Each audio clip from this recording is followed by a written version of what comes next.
No vídeo passado, nós vimos como uma bolha de sabão pode, pelo menos pelo que o eu lírico fala aqui, pode ser melhor do que uma filosofia. Porque ela tem toda uma complexidade da filosofia, mas é uma complexidade translúcida. A bolha de sabão se doa completamente a qualquer um que queira olhá-la com atenção, de modo imediato.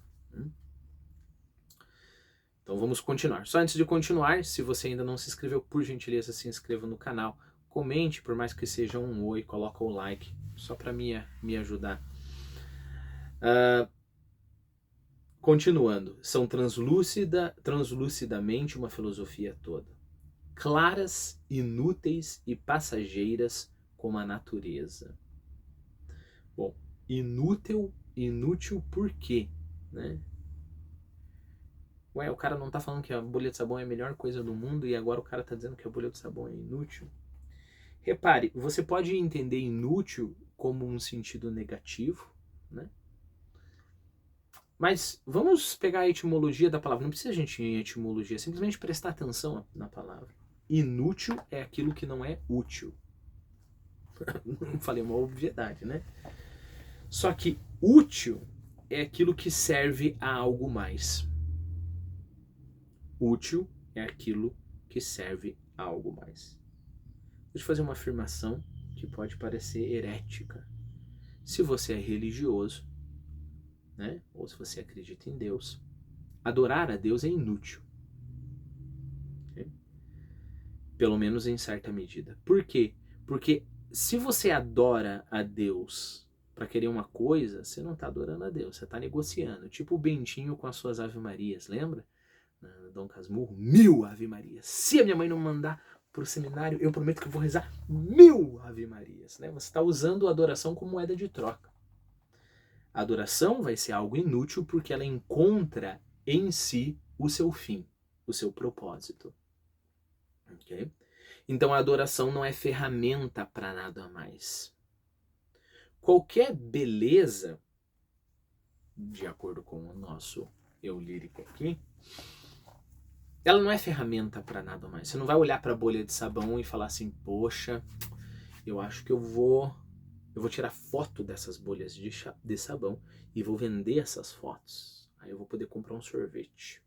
Perceberam? Nessa cadeia, tirar foto, vender a foto, comprar o sorvete, o inútil e maior é o sorvete. O sorvete ele não é útil para nada. Você não vai comer o sorvete porque o sorvete ele vai te trazer nutrientes. Você vai comer o sorvete porque o sorvete é bom em si mesmo. Assim é uma bolha de sabão. Você não vai usar ela para nada. Você não vai pegar aquele conhecimento e falar, nossa, agora que eu admirei tanto assim a bolha de sabão, eu vou usar esse conhecimento para escrever um conto, né? Não é isso que você vai fazer, embora possa acontecer. Então, ela é clara, inútil e passageira, né?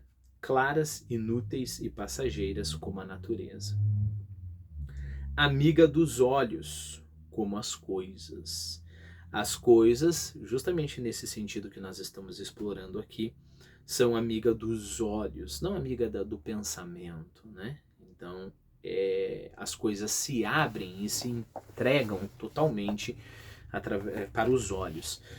Se eu começo a tirar conclusões, por mais que sejam descrições, usar a minha língua, né? Então falar, olha, a bolha de sabão é redonda, ela tem uma consistência tal, e a cor é tal, etc, etc. Eu já estou correndo um risco enorme de, como é que se diz? Violar, né? Eu estou correndo um risco enorme de violar a minha experiência. Porque quando eu passo para o nível de discurso, eu já estou num segundo nível. Né? Quando eu chego a um nível que eu quero tirar conclusões filosóficas, morais, etc., eu já devo estar num terceiro nível da percepção original.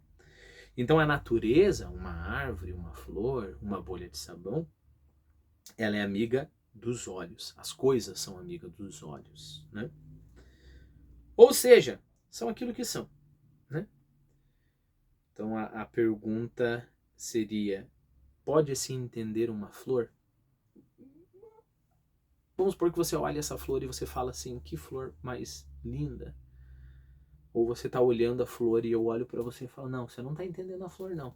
Me diga uma coisa, essa flor, e começa a fazer perguntas de biologia para você. Quem é o retardado sou eu nessa história, né? Você está olhando para a flor está se dando a você. Talvez você não saiba transformar isso em palavras, mas a flor está ali se dando a você. Flor é flor, pelo amor de Deus, né? Justamente enfatizando esta parte, esta ideia, eu gostaria de ler o poema 10, Olá, Guardador de Rebanhos, com você. Que ele fala exatamente nisso, sobre isso.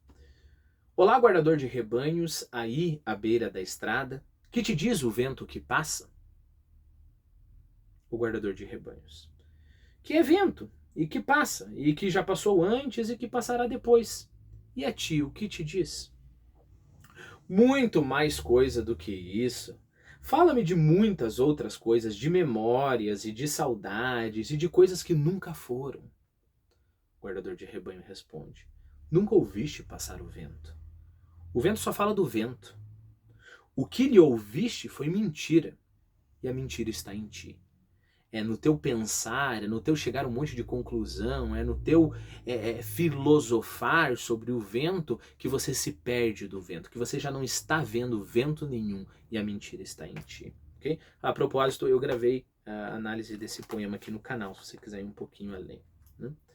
Então, amigas dos olhos como as coisas, são aquilo que são, com uma precisão redondinha e aérea. Ótimo, redondinha e aérea está descrevendo exatamente, né? A gente consegue ver a bolha de sabão escutando isso, né? Redondinha e aérea, né? Mas aí nós temos essa palavra, precisão. Precisão, se você pensar, é um problema, porque precisão, geralmente, nós temos o ponto de comparação, né? Então, por exemplo, você encaixa com uma precisão exata, né? Isso quer dizer que isso daqui vai se encaixar exatamente nisso daqui. Se você é preciso, você tem algo outro para dar o parâmetro dessa precisão, né? Bom, se eu falo assim, o número 35 é preciso ou não é preciso? Você olhar para mim e falar, que absurdo, da onde? Preciso o quê? Né? Depende da situação. Só que talvez não sempre. Talvez você olhando para a bolha de sabão, você saiba que ela não se encaixa em lugar nenhum.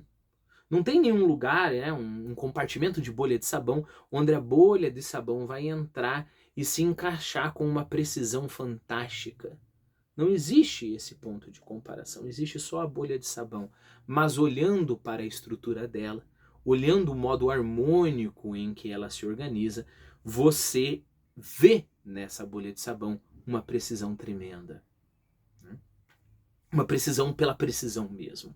Então volta mais ou menos naquilo que nós falávamos sobre as coisas inúteis, né?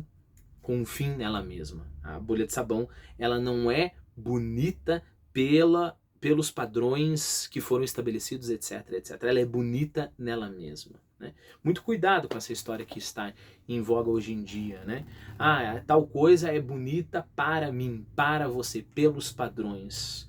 Bom, não estou dizendo que os padrões sociais, históricos, etc., não interferem, mas há ali uma pureza no meio que algo é bonito por ele mesmo. É bonito porque é bonito. É bonito e a sua beleza se sustenta em si mesmo. Ninguém diz que é bonito, ninguém impôs que é bonito. Não é uma construção social. Em outras palavras, eu estou defendendo aqui, estou falando para você com toda a certeza que a beleza sim existe, né? Que a beleza não é uma construção, não é uma coisa subjetiva. A beleza existe. Às vezes a gente não está preparado para ver uma coisa bela. Eu olho aquilo ali, não estou acostumado por conta do meu contexto social, etc, etc. Mas aquilo lá é bonito. Sou eu que sou o problema, não aquilo lá. Né? É claro que a beleza é infinitamente complexa, né? Então não é tão fácil falar isso aqui é bonito, isso aqui não é bonito e pronto, quem não concordar comigo está errado. Né? Com uma precisão redondinha e aérea. E ninguém, nem mesmo a criança que as deixa, ou seja, que sopra as bolhas de sabão, pretende que elas são mais do que parecem ser. Né? A gente falou sobre o romantismo, sobre o vento que passa. Algumas mal se veem no ar lúcido, né? Aquilo que eu falei para você, a bolha vai se afinando, vai subindo, você nem sabe se está vendo ela mesmo. São como uma brisa que passa e mal toca nas flores, e que só percebemos que passa porque qualquer coisa se aligeira em nós. Nós nos tornamos mais ágeis, vamos colocar assim, na percepção. E como que nós nos tornamos mais ágeis? Porque nós aceitamos tudo mais nitidamente, né?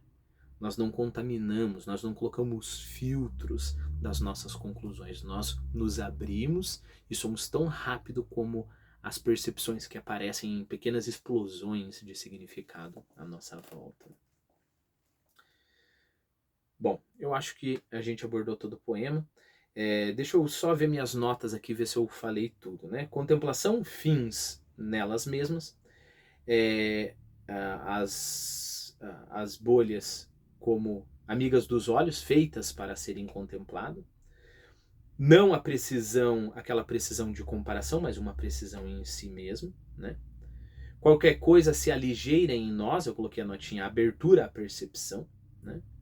Lembre-se que a racionalização das coisas chega atrasado, né? Ou te impede de ver as coisas como elas são, né? É a percepção primeira que é mais rápida. A filosofia não é translúcida, camadas, aquilo que a gente conversou, e pode-se não entender uma flor. Certamente que não faz sentido falar que eu não entendi a flor, né? Eu não entendi as conclusões que as pessoas tiraram sobre a flor. Só para terminar, vamos reler esse poema. As bolas de sabão que esta criança se entretém a largar de uma palhinha são translucidamente uma filosofia toda, claras, inúteis e passageiras como a natureza, amigas dos olhos como as coisas, são aquilo que são, com uma precisão redondinha e aérea. E ninguém, nem mesmo a criança que as deixa, pretende que elas são mais do que parecem ser. Algumas mal se veem no ar lúcido. São como a brisa que passa e mal toca nas flores, e que só sabemos que passa porque qualquer coisa se aligeira em nós e aceita tudo mais nitidamente.